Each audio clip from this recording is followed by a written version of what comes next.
Hey, what's up everyone? Craig here, and this is my tropical style garden. And today we're going to talk about plants for pollinators. Now, just because you might like foliage in a tropical style garden, it doesn't mean you have to forego bringing pollinating insects into your garden and supporting the local wildlife. So let's focus on some of the nectar-rich plants that will bring the bees and the butterflies into your garden, and in turn birds, and it will just build a whole ecosystem in your own patch of paradise. So first up is Verbena bonariensis. This really easy to grow plant is drought tolerant and it will grow in full sun or partial shade. I grew this tall example from small plug plants that I bought early this spring. They produce masses and masses of these clouds of tiny clusters of purple flowers. And for us, it acts as a bit of a flag for pollinators that are passing by. Because it's held so high, it helps to flag our garden and pulls them in. I love sitting of an evening and watching the hummingbird hawk moth and the butterflies come and land, and they will spend hours just hopping from these purple clouds, and it is so relaxing to watch. Verbena is super easy to grow, and once you've got one plant, they are easy to grow from cuttings as well. So definitely one that's worth growing to bring pollinating insects into your garden. Now, another one that you can grow is this, salvias. Salvias are nectar rich and adored by pollinating insects. And this one, Salvia Amistad, matches my Verbena perfectly. I love having purple flowers in my garden, so having a bit of a colour scheme works really, really well. Now, the nice thing about Salvia Amistad is it grows maybe 4 foot tall, but it will tolerate partial shade. And so many salvias have to grow in full sun. So to have one that's got this flexibility is fantastic. You can see here that this one's growing under a canopy in my garden and it's still flowering away. And salvias, just like the Verbena, will flower all summer long and keep going until the first frosts. And you will see bees, butterflies and moths come and enjoy the flowers of salvias as well.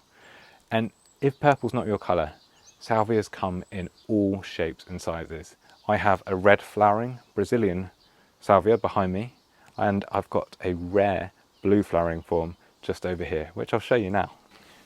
This beautiful salvia has these intense blue flowers that are really attractive to pollinating insects. But it's not just the flowers I love on this one. This is Salvia serboana, and it's sometimes called the vine-leaved salvia or the grape-leaved salvia because of its huge, soft, arrow-shaped leaves that look like those of the grapevine. Now, this is kind of the best of both worlds in a plant for a pollinator because you get these really nice flowers which slowly work their way up the stems, blooming one by one. So you have a really long flowering season, but you also have this fantastic foliage. This is Salvia serboana. It's quite new in cultivation in the UK, but if you can get one, this is definitely worth growing. So I just want to take a minute to thank Skillshare for sponsoring this video. Skillshare is a fantastic online community where there are thousands of classes and you can learn all sorts of new skills, from gardening to woodwork to something crafty. And there's actually a course on there that I found really useful with attracting beneficial insects to my garden. It's by Tiffany Selby and it's called Gardening to Attract Beneficial Insects. And it is so rich in information, and she breaks the insects down into 3 groups and talks about why they are good for your garden. Now, if you'd like to have a go and join the community on Skillshare, they've actually included a link which I'll put in the description below. And the first 1,000 people to use the link will have a 1-month free trial of Skillshare. Right, let's get back on with the video. Now, if you're looking to grow something that's a little bit more unusual, you could try this. This is Iochroma, which is a close relative of those huge tropical flowered Brugmansia. Now, the cool thing with Iochroma is that they are actually a lot hardier, and these have taken harsh frosts here in the UK and they survive. They go a lot more woody and they will grow as a shrub. They might die back a bit in winter, but they soon regrow and always flower on new growth. Now, this particular Iochroma is a cultivar called Royal Queen, and it has these really tubular flowers and it looks super exotic. And again, this matches my colour scheme, but it's also been flowering all summer long, and it will flower until the first frosts. Iochroma are definitely worth growing, and you know that they are loved by pollinators because once the flowers pass, you see loads of pollinated seed pods fattening up nicely. So I should have some seeds of Iochroma available soon. It's almost like a fuchsia, which is another plant that pollinators love. But this one, me being me, I love something different. This is definitely worth growing. Now, something else that's a bit unusual and used to be the height of fashion in the Victorian times, sort of fell out of fashion a bit, but I'm doing what I can to bring it back, is the Abutilon, or flowering maple.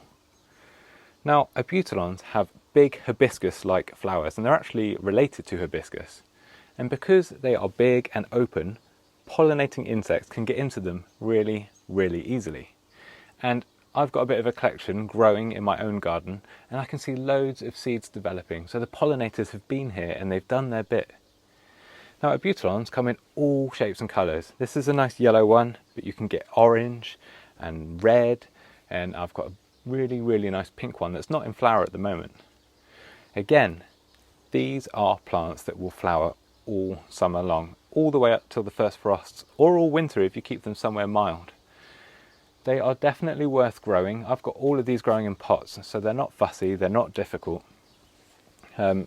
Yeah, have a go at growing Abutilons. Pollinators love them, and I think gardeners should too. Now, we can't talk about plants for pollinators without talking about a climber. And this really nice climber is called Ipomoea lobata. Its common name is the Spanish flag vine. Now, it's fast growing, and I was quite late to sow my seeds for this one early this year. So if I'd have sown it earlier, it would have been in full flower now. But as it is, it's just starting to open these spires of flowers which start pale yellow and fade to orange. It's a really, really nice climber, and the pollinators absolutely love Ipomoea flowers. This one is really, really easy to grow from seed. So if you're looking for plants for pollinators that you can grow on a budget, definitely try Ipomoea. This is lobata, but you can get nice big open flowered purple ones like Ipomoea purpurea. That's just a great family of plants, super fast growing, super cheap to grow, and really, really adored by pollinating insects. Hopefully, seeing some of the flowers that I'm growing in my garden to bring in the pollinating insects has inspired you to have a go at doing the same. I promise you won't regret it. Sitting down and hearing the garden alive with the local wildlife is so satisfying. Now, feel free to add in the comment section below any of the plants that you grow that you've noticed bring loads of pollinating insects into your garden. Thank you so much for watching, and I will see you all in the next video.